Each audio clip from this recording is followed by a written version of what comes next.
documentation in general, it's about our capacity to ensure effective recording of what is happening within our organizations. Just like in general tools, we have documents that are general, but we have to customize them to our organization. What is the context in which we are operating in? What are our needs in documentation? Is it just for internal consumption?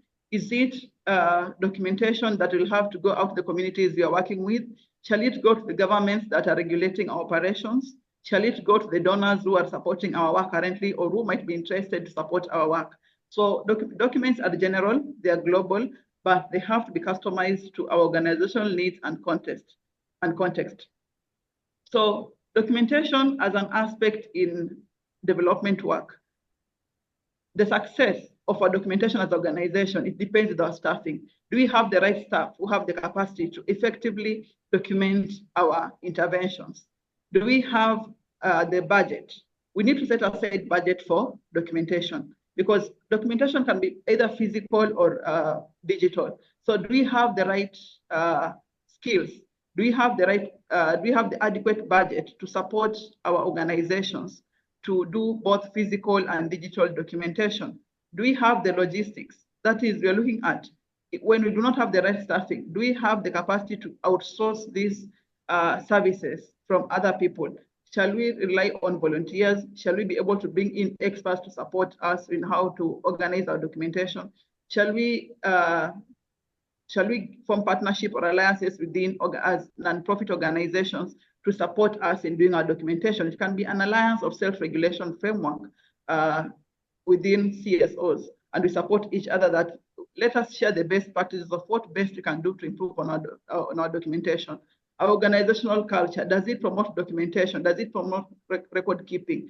Do we work together? And even in situations where we do not have maybe the right staffing or a designated staff to support the documentation, do we have other people who are willing to step in and cover up that profile or make sure that that portfolio is well taken care of?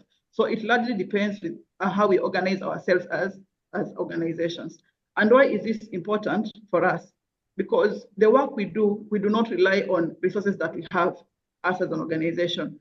We rely on support from our communities, we rely on support from our donors, we rely on support from government and any other partnership that can come on board. So we need to prove our work because people want to know where their money is going. Will their money create impact? Will their money bring a difference within the communities they are serving? So we need to document where were we as an organization? Where did we start? Where are we right now? What do we anticipate will happen based on our actions? Can this be scaled up? What are the lessons learned that you're going to improve in your next action within our communities?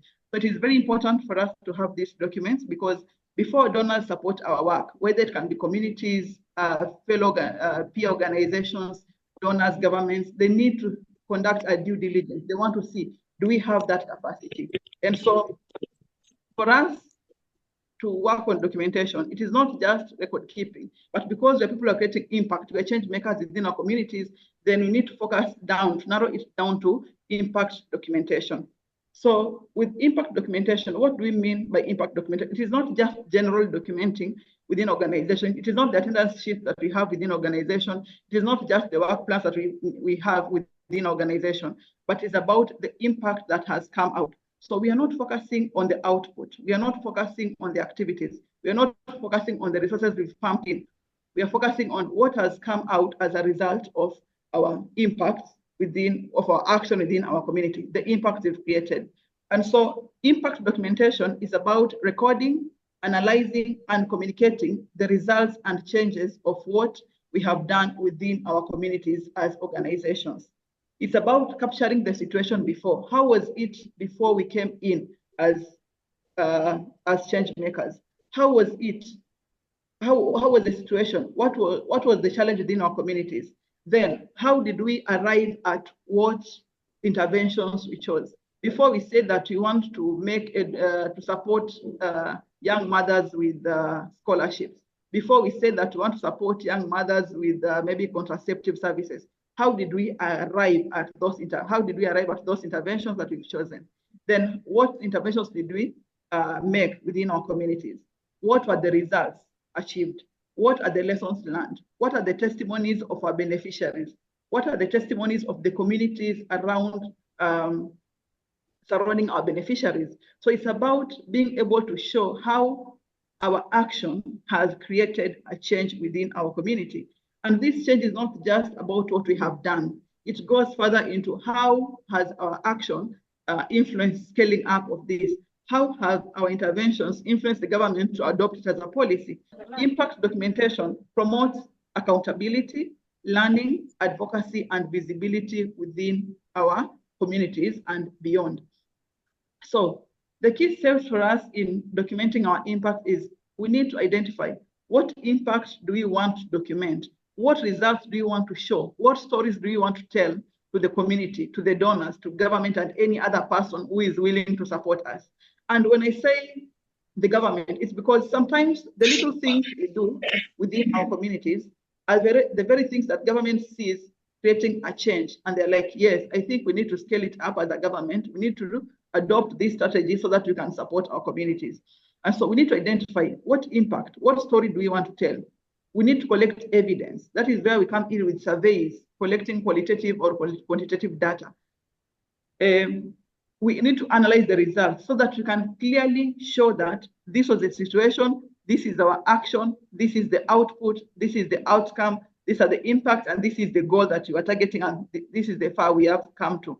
We need to visualize. It is not just about the numbers. It is not about the number of girls we've taken back to school.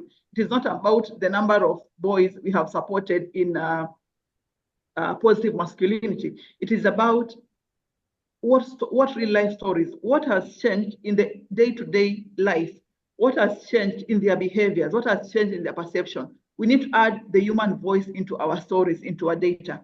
And so we need to report and disseminate and publicize, because when we do it and we keep quiet, the government will not know that this is a good approach. When we do it and keep quiet, other partners will not come in to support our work.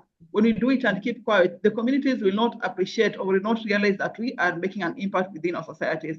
And so it is very important for us to look into what are the steps that we need to take for us to effectively document our impact within our communities.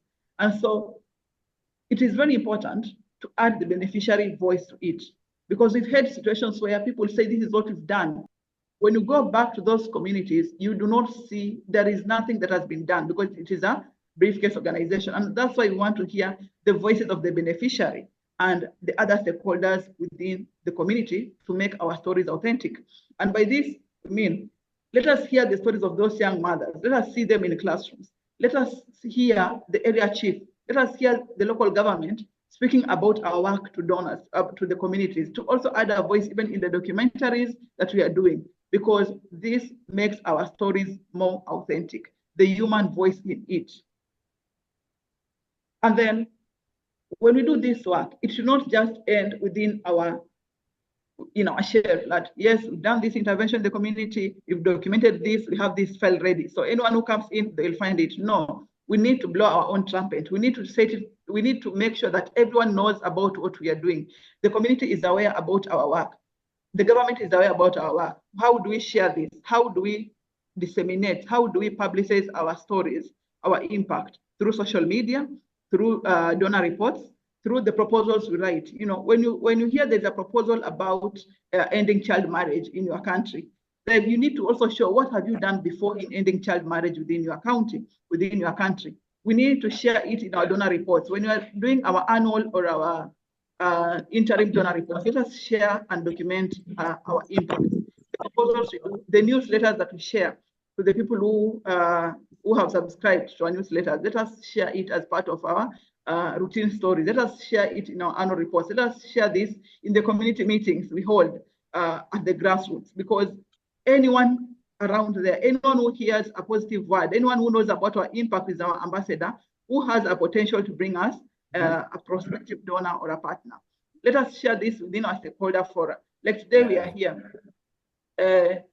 Sofina has shared with us what they do as Impact Direct. We already know. So when someone asks about where can I find a partner who does what Impact Direct is doing, we will be the ambassadors, because they have shared it in a stakeholder fora, they have shared it in their partner fora. So we need to share, we need to document our stories, we need to document, and we need to publicize, not just documenting, but going further into publicizing.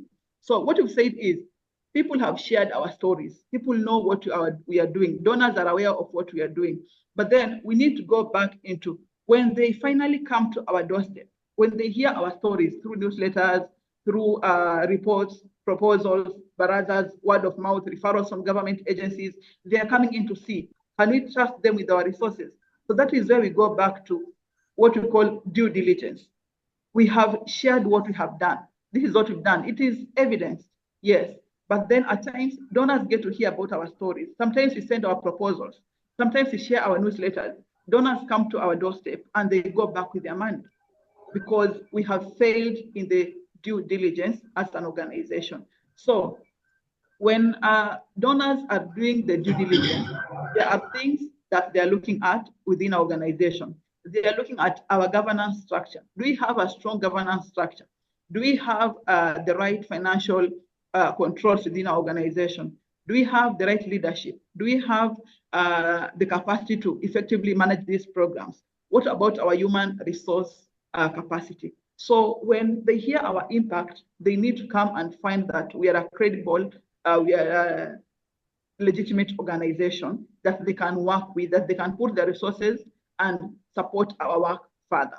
So when we come to due diligence by donors, what do donors want to see in those 4 spaces that I've shared about governance and leadership, about program management, about human resource and financial controls?